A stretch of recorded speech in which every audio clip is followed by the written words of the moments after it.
Compagnie sucrière sénégalaise qui est quand même une fierté sénégalaise au regard de la transformation du secteur et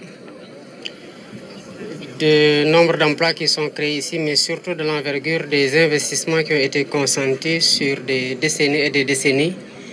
Et ces efforts continuent avec une modernisation des équipements qui engage encore d'autres investissements, mais toujours dans cette volonté de la CSS d'accompagner l'État du Sénégal dans la perspective de la souveraineté alimentaire du Sénégal.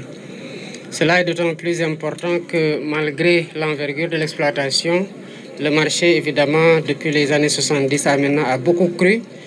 Et les perspectives démographiques rendent compte aussi de besoins qui vont forcément augmenter dans les années à venir. La CSS anticipe déjà dans cette montée des besoins en consommation de sucre qui reste à être satisfait à l'état actuel déjà et veut passer de 140 000 tonnes à 220 000 tonnes avec évidemment d'autres leviers qui sont activés pour davantage d'optimisation dans les process de production du sucre fini et qui font aussi aidés par les aménagements hydro-agricoles et les nouvelles techniques pour aller vers une production toujours plus grande. Dans cette perspective, elle ne peut compter que sur l'accompagnement de l'État, puisque aujourd'hui nos objectifs et ceux de la CSS sont parfaitement alignés et orientés vers cet objectif stratégique et cette priorité pour nous qui est de satisfaire le marché national à partir de la production locale, évidemment en veillant à ce que les prix soient maîtrisés pour que le consommateur puisse évidemment se satisfaire du produit sénégalais produit à la CSS ici ou ailleurs. Le consortium des organisations de la société civile se réjouit des conclusions issues du dialogue national. Le président du Forum du justiciable s'en félicite. Le consortium se réjouit des consensus significatifs obtenus, malgré certains points de désaccord relevés dans les résultats des échanges des différentes commissions. Nous avons abouti à des accords de principe au terme de cette concertation qui ouvre d'ores et déjà des perspectives de dialogue plus approfondies qui permettront sans doute de soutenir des réformes conformes aux aspirations du peuple sénégalais.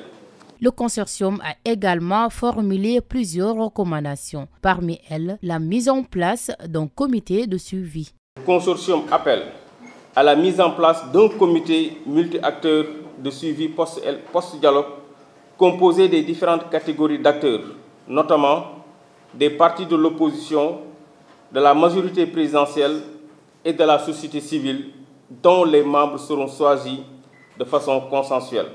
Les objectifs du comité de suivi sont bien définis. Babacar Ba en précise les missions. Ce comité sera chargé de faciliter la poursuite des discussions sur les points de désaccord, enregistrer et sur les modalités de mise en œuvre de ceux qui ont été faits l'objet d'un accord. Le consortium félicite l'ensemble des parties prenantes pour leurs esprits de dépassement et leurs implications qui ont permis d'obtenir de consensus. Par ailleurs, le consortium des organisations de la société civile pour les élections a déploré l'absence d'une partie de l'opposition à ce dialogue. Il appelle à un climat politique apaisé entre le pouvoir et l'opposition et plaide même pour une véritable réconciliation nationale. 3 mois après l'emprisonnement du maire des Agnam, le comité de résistance pour la libération de Farbangom continue de s'organiser. C'est à Chilon, au siège de l'APR, que ses proches ont fait face à la presse pour alerter les nouvelles autorités sur son état de santé qu'ils jugent inquiétant.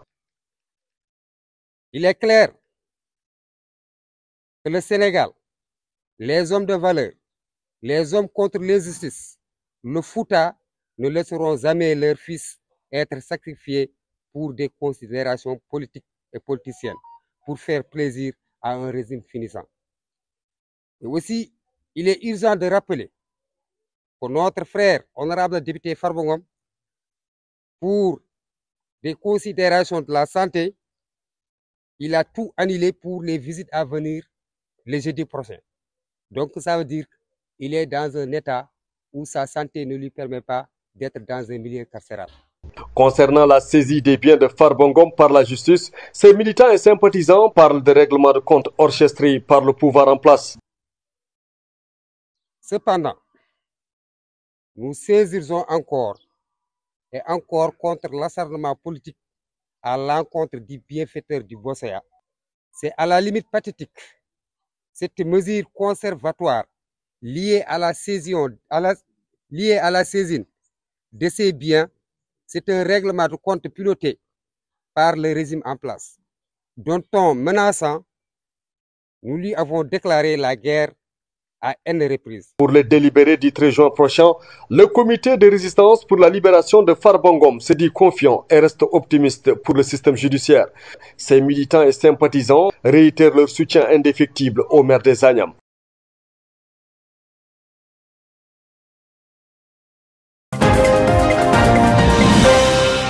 Une rencontre qui a pour objectif présenter aux parties prenantes les principales dispositions de l'accord signé entre le Sénégal et la Mauritanie, en mettant en lumière les mécanismes de mise en œuvre. Le protocole d'accord résulte d'un accord de coopération interétatique qui, des aspects tels que la fiscalité et les aspects douaniers ont déjà fait l'objet d'harmonisation. Maintenant, à travers ce protocole signé en janvier 2025 par M. le Premier ministre lors de sa visite au niveau de Nouakchott, que ce protocole a été signé et qui matérialise la mise en place, la mise en œuvre d'un cadre formel qui organise le contenu local. Des différents éléments seront mis en place pour veiller au respect du protocole, selon le secrétaire technique du Comité national de suivi du contenu local. On va veiller sur le protocole avec différents éléments. Le premier élément, c'est par rapport à l'accès au marché. Et pour l'accès au marché, disons ici, on utilise les technologies de l'information et de la communication pour assurer une transparence et une équité dans le processus de passation des marchés dans le cadre du projet. Le premier élément. Le second élément est relatif à l'emploi local. L'emploi local des personnes physiques de nationalité sénégalaise et mauritanienne. Là également, pour toutes les opportunités d'emploi, ces opportunités d'emploi doivent être publiées et passer à travers la plateforme. Le représentant du ministre de l'Énergie, du Pétrole et des Mines salue les caractères historiques et diplomatiques du protocole signé entre les deux pays. Au-delà des aspects techniques, je tiens à saluer le caractère historique et diplomatique de cet accord. Il confirme la capacité du Sénégal et de la Mauritanie à coopérer efficacement et à valoriser nos ressources dans un esprit de complémentarité. Je m'adresse à vous, opérateurs, sous-traitants et entreprises locales, pour vous délivrer un message qui me tient à cœur. Vous êtes au cœur de cette stratégie de contenu local. Ce protocole est votre licence de confiance et cet atelier, votre laboratoire d'idées. Pour la concrétisation des engagements, votre énergie, vos compétences et vos participation active feront la différence. Un projet dont l'intention de ses membres est d'en faire un modèle de responsabilité partagée et de retombées locales, tangibles au service de nos pays et de nos populations.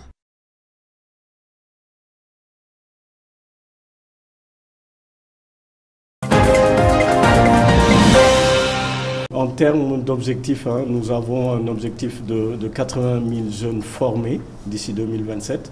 Et dont 70 000 qui vont être insérés d'ici 2027, dont 70% de femmes. Donc ça, c'est l'objectif.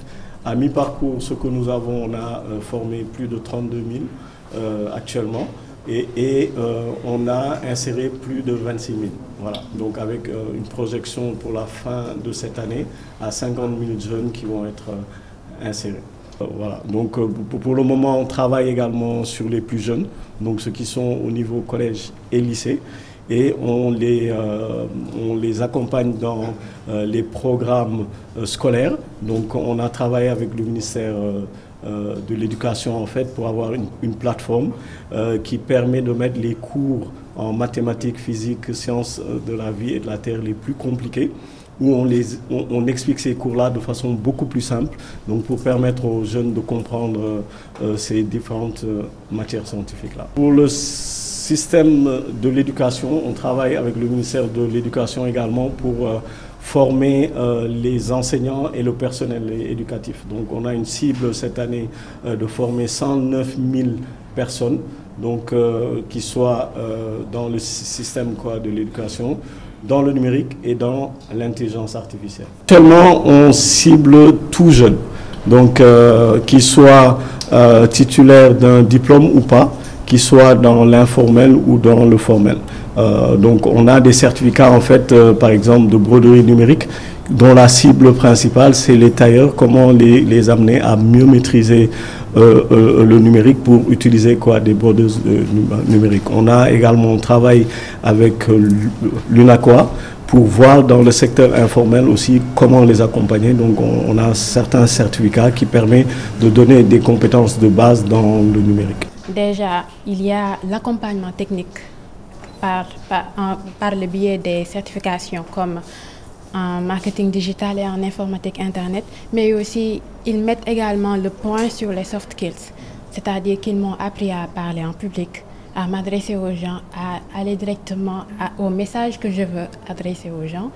Et ils m'ont appris à avoir confiance en moi, à oser aller sur le marché du travail, à montrer que vraiment je pouvais amener quelque chose au niveau de l'entreprise. Beaucoup de plaisir parce que déjà j'ai eu les 2 travaux que j'ai eus, c'est grâce aux certifications que j'ai eues avec le programme Force N et la fondation en partenariat avec Mastercard Foundation. Donc déjà j'ai eu à travailler en tant que commercial et là maintenant j'occupe un poste ici à Haské. Et disons que je m'y plais bien et c'est quelque chose qui m'encourage aussi à aller de l'avant. Aujourd'hui c'est l'aboutissement avec les finales en volley, en football. Et aussi il y a des compétitions de mathématiques, de français, parce qu'on est un peu dans une sorte de programme sport-études et découverte du milieu à travers les visites que nous faisons au niveau de la CETER. Puis c'est dans le cadre de mieux faire réussir nos élèves, dans le cadre aussi de l'éducation citoyenne, dans le cadre des orientations que le ministre de l'Éducation nationale a bien voulu nous inculquer à travers la nouvelle vision, à travers aussi le développement du sport, à travers le développement de la citoyenneté. Vraiment, le sport permet de préparer les enfants, développer un bon état d'esprit, l'esprit fair play, la solidarité et l'esprit citoyen. Donc ce sont des buts éducatifs que nous poursuivons toujours. Et aujourd'hui, avec le partenaire, nous avons l'occasion aussi de faire découvrir des sites d'une importance capitale tels que la CETER ici à Dakar par nos élèves et nos enfants.